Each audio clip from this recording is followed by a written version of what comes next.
maanta oo khamiista waxaa magaalada Boorame ee xarunta gobolka Awdal si salmiya uga dhacay mudaharaadkii salmiga ah ay ku ballansanaayeen mas'uuliyiinta xisbiyada mucaaradku taas oo la isugu yimiday xafiiska xisbiga mucaaradka ee waddan iyo koox horkacayaan bulshooyinka murashaxa madaxweyne ku-xigeen ee xisbiga mucaaradka ee waddan iyo waliba sidoo kale saraakiil kale oo ka tirsan xisbiga mucaaradka ee UCID iyo bulshooyin aad u tiro badan ayaa waxay soo gaadheen halkani oo ah xafiiska xisbiga waddan uu ku leeyahay gudaha magaalada Boorame waxaana halkaasi bulshada kala hadlay mas'uuliyiintii waxayna yiraahdeen Soomaali runtii weyn oo aynu muujinayno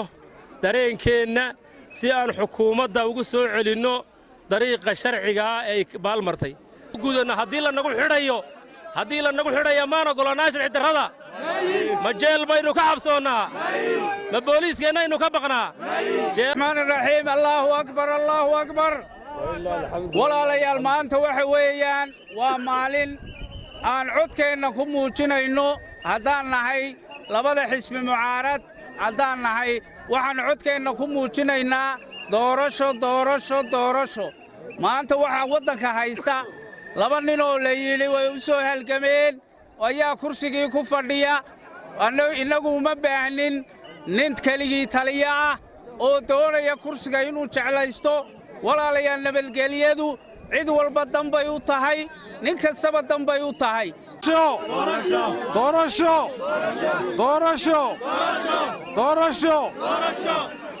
doorashaan doonanaa doorashada in xilligeega wakhtigeegii lagu qabto oo ayna dhaafin baan doonanaa waxaan doonaynaa isbeddel sow maaha muuse wakhtigiisii u dhammaystay 2017 dadaal badan baan u soo galnay kulmiye dadkii u soo dadaalay baannu ahayn waa abaallaawayaal weeye bilowgii bannaanbaxa waxaynu bulshaweynta u sheegaynaa kornayladani gabaabsiga wakhtigoogii u dhammaaday 13 Noofembar haddoo la yidhaahdo haddii doorasho dhici weydo waxaynu caleema saaraynaa loo diyaargaloobi doonaa madaxweynaha shacbiyadda Mr. Ciro iyo ku-xigeenkiisa ambaasador Maxamed Cali hadday 13 Noofembar dhici weydo muuse keligii waayay korneelka kale ag socda waa la iska dhex qaadayaa shacabka waxaan ugu baaqaynaa mudaharaadku maanta inoo bilaabmay wuu soconayaa haddaan nahay doorasho xal iyo xalaalaan u baahannahay 13 Noofembar kani tag kani galbay ku kala mooyaane 2004 wixii ka dhacay Afrika way garanayaan nimanka siyaasiyiintii ee 2004 wixii Afrika ka dhacay inay Soomaaliland ka ridaan bay doonayaan miyaynu ka ogon lahay miyaynu ka yeelaynaa nabad doorasho doonaysa inay maaragtay sidii dadkii laga xoreeyay waddanka inay u socoto oo ay maaragtay maanta Soomaaliland waxay u eg tahay inay ku soo noqotay maaragtay rajciyaddii laga xoreeyay waxa weeyaan Soomaaliland maanta waxay joogtaa halkii ay dawladda Soomaaliya 88kii joogtay 1988 halkay joogtay ayay taagan tahay waxaad arkaysaa xalay toole magaalada Boorame aqal iyo askari baa loo qaybiyay aqal walba askari baa hor joogay waxaad ogtihiin in internetkii la gooyay si aan caalamku u ogaanin waxa dhacaya oo aan loola soconin taasina waa caburis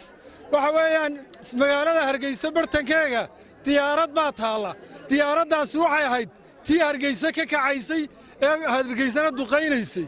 bari toole Muuse Biixi tii teedii uu isticmaalayaa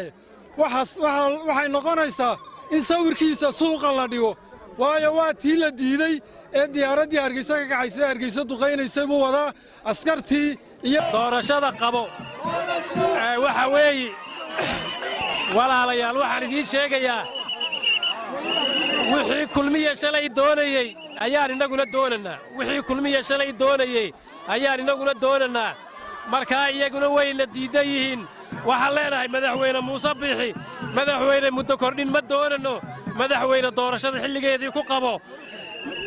madaxweyne wadatashigai baa diiday madaxweyne haldoorkii iyo labeentii waddanka ayaa diiday madaxweyne xadhigga sharci darrada dadka ka daa madaxweyne xuquuqda mudaharaadka dadka u oggolow madaxweyne warbaahinta qaranka looma sinna madaxweyne warbaahinta qaranka looma sinna madaxweyne huteelada iyo xorriyaddii dadka aad ka qaaday u oggolow madaxweynaha farriin cad baynu u diraynaa waddankan farsamo